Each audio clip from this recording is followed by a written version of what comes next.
The first 5 minutes after you sit down on a plane decide more about your flight than almost anything that happens after. Not the meal, not the movie, not even your seat assignment. The first 5 minutes. Most people spend them scrolling their phone, texting someone they just said goodbye to, or already half asleep before the safety demonstration even starts. But there are 9 specific things worth doing in that window that can mean the difference between landing stiff, dehydrated, and stressed, or landing feeling like you barely noticed the flight happened at all. So today, the 9 things every traveler over 60 should do the second they board a plane, including 2 passenger rights most people don't even realize they have. One involves what happens if an accommodation gets mishandled at the gate. The other involves traveling with a medical device.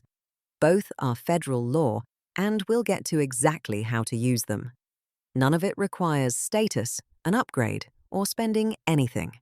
Just knowing what to do and when to do it. Let's get into it. The overhead bin is where comfort goes to die. I've realized 20 minutes after takeoff that my reading glasses were in the bin and spent the next hour squinting at a menu I couldn't actually read. Never again.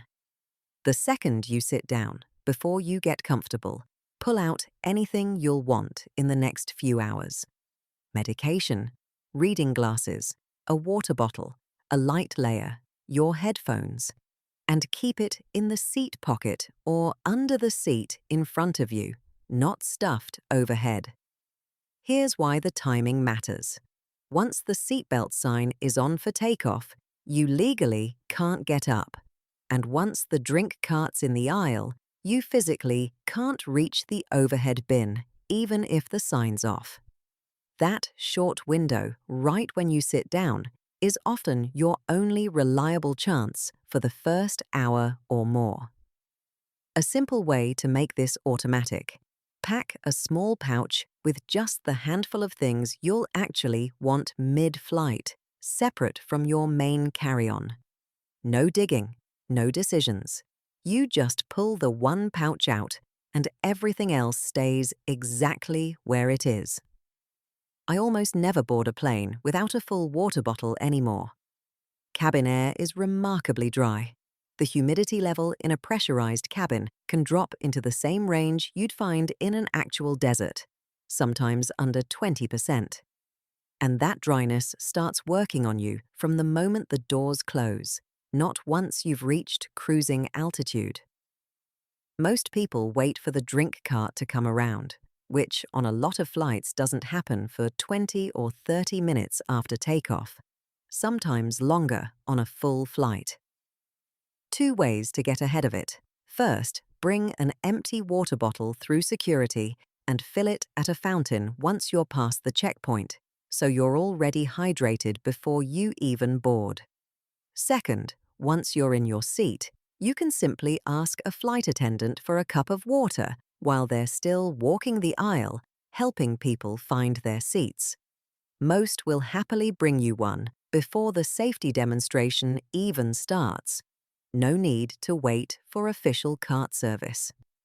The difference between starting hydrated and trying to catch up 3 hours in is bigger than people expect, especially for anyone managing blood pressure or circulation concerns. One clarification worth making. This means steady sipping throughout the flight, not forcing down a large bottle all at once, especially if you're managing any condition where fluid intake needs to stay moderate. Small, consistent sips beat one big gulp every time. One more thing worth knowing. That dry cabin air doesn't just affect how thirsty you feel. It can also dry out your eyes and throat, which is part of why so many people land from a long flight feeling foggier than the flight itself should account for. A little proactive water, started early, tends to soften all of that at once. If you wear contacts, this is worth being especially mindful of. Some travelers switch to glasses for longer flights, specifically because of how dry the air gets, and a small bottle of re-wetting drops in that seat pocket pouch we talked about earlier can make a noticeable difference by hour 3 or 4. Don't wait until your back is already complaining to fix your seat position.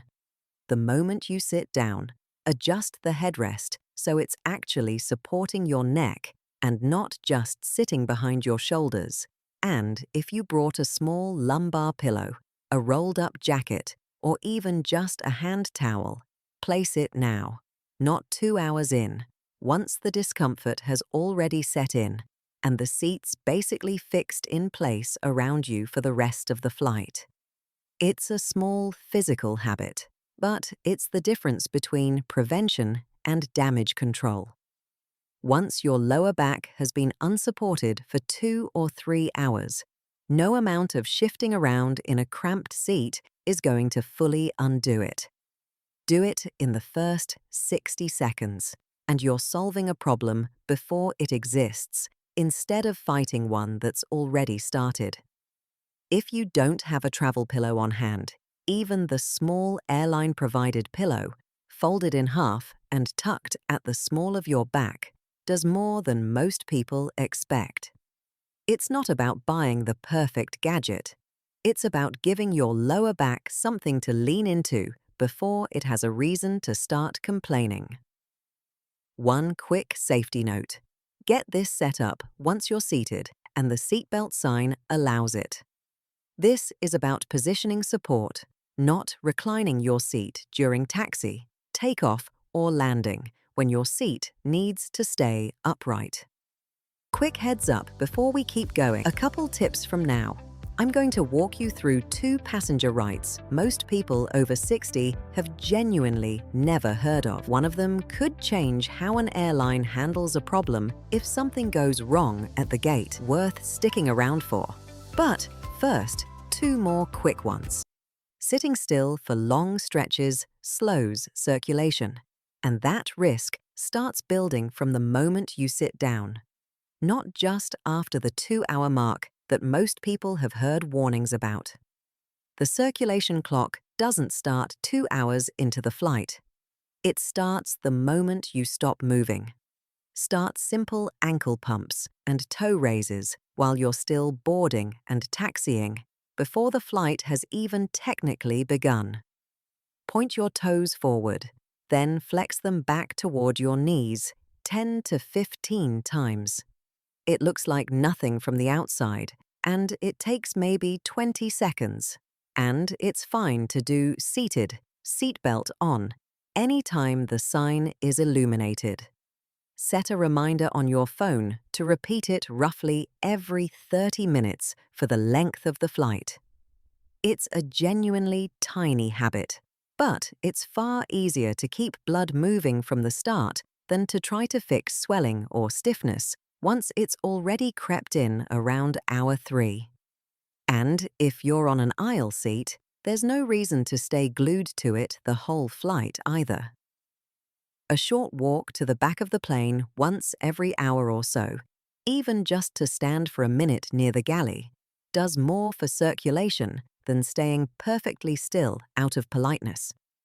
Flight attendants see it constantly. Nobody's going to think it's strange. If you're in a window or middle seat and don't want to disturb your row every hour, seated exercises work almost as well. Rolling your ankles in circles, gently shrugging your shoulders, even just shifting your weight side to side every so often. The goal isn't intensity, it's simply not letting any one position go completely unchanged for hours at a time. I'll fully admit it.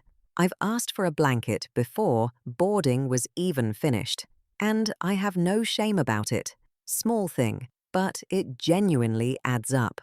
Most planes only carry a limited number of blankets and pillows on board.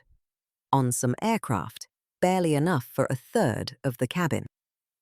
They're first come, first served, and by the time the cart comes around, later asking who wants one, they're frequently already gone, handed out to the first few rows, or whoever asked earliest.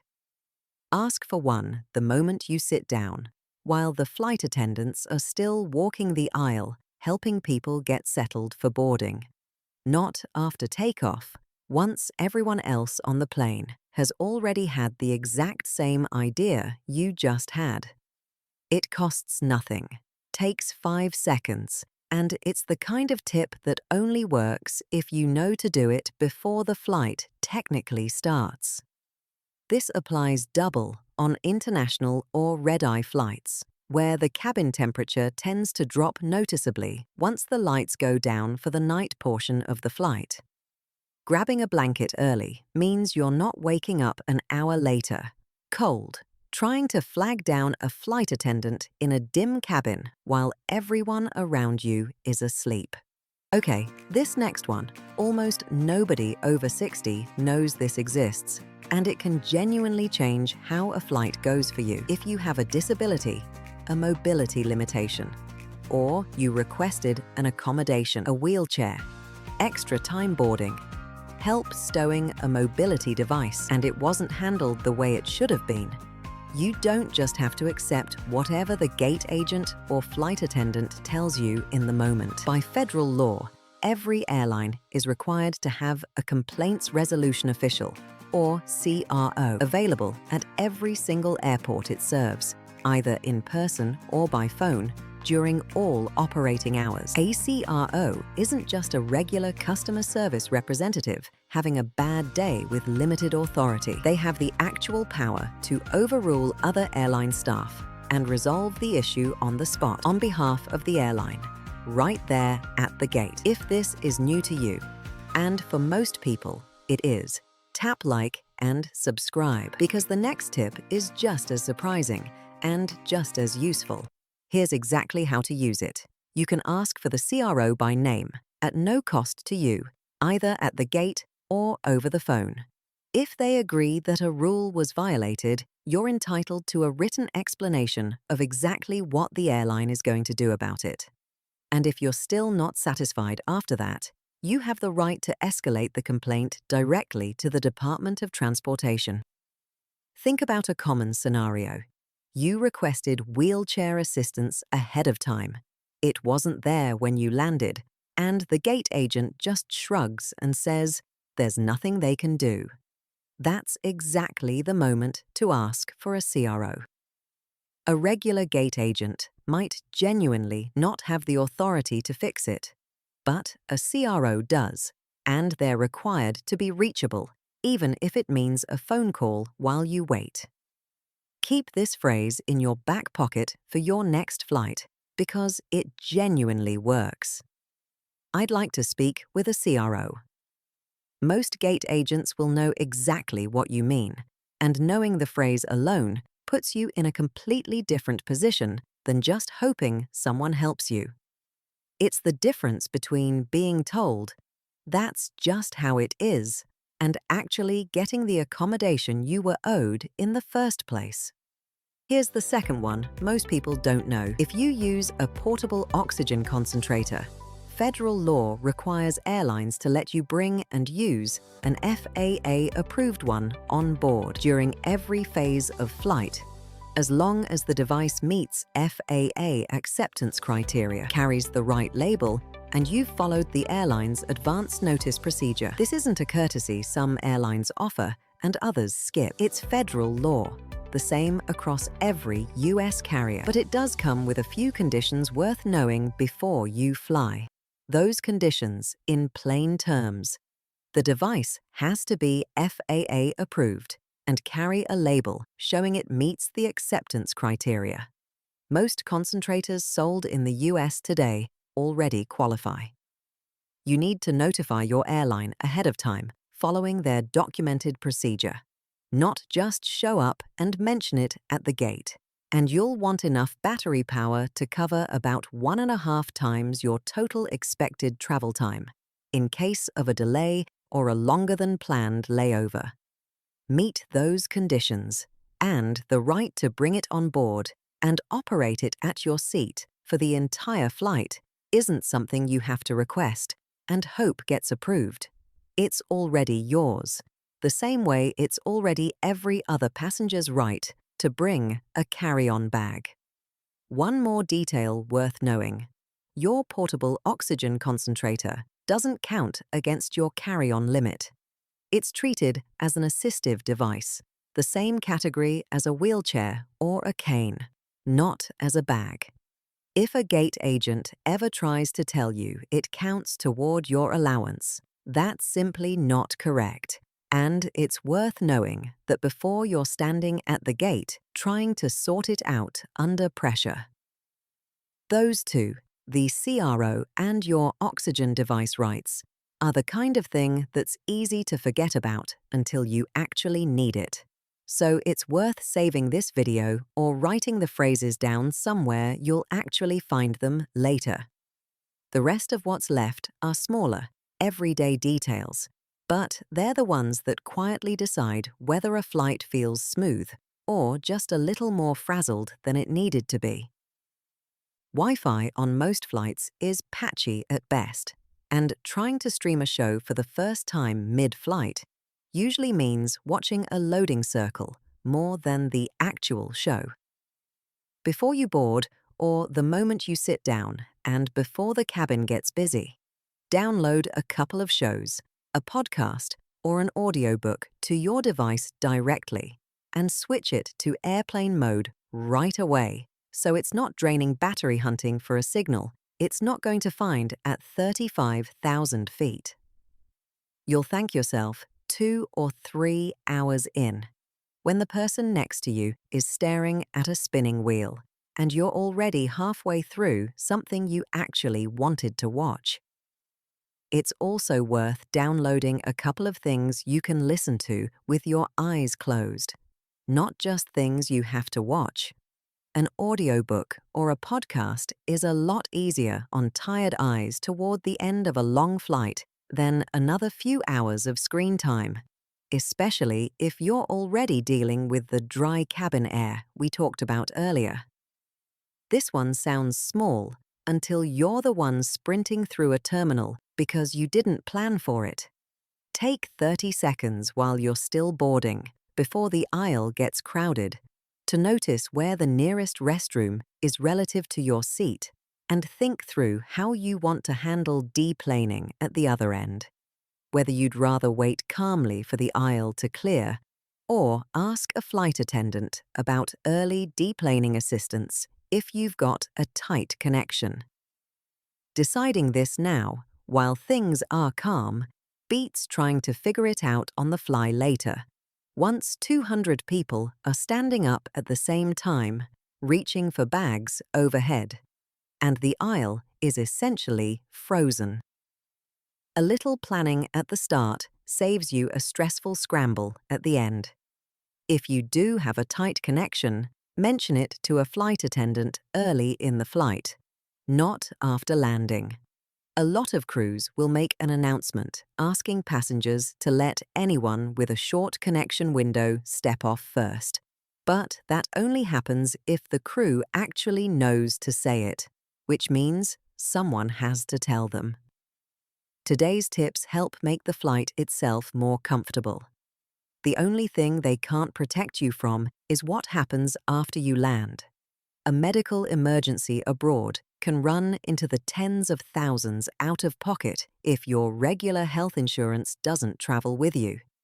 An annual travel insurance option like Safety Wing is worth a quick look before your next trip. Links below. 9 things, and 2 of them, the CRO and your oxygen device rights, are things most people never learn until the exact moment they actually need them, which is usually the worst possible time to be finding out for the first time. None of this requires you to travel differently or spend more. It just requires doing a handful of small things in the first 5 minutes, instead of leaving them to chance for the rest of the flight. Which one are you trying on your next flight?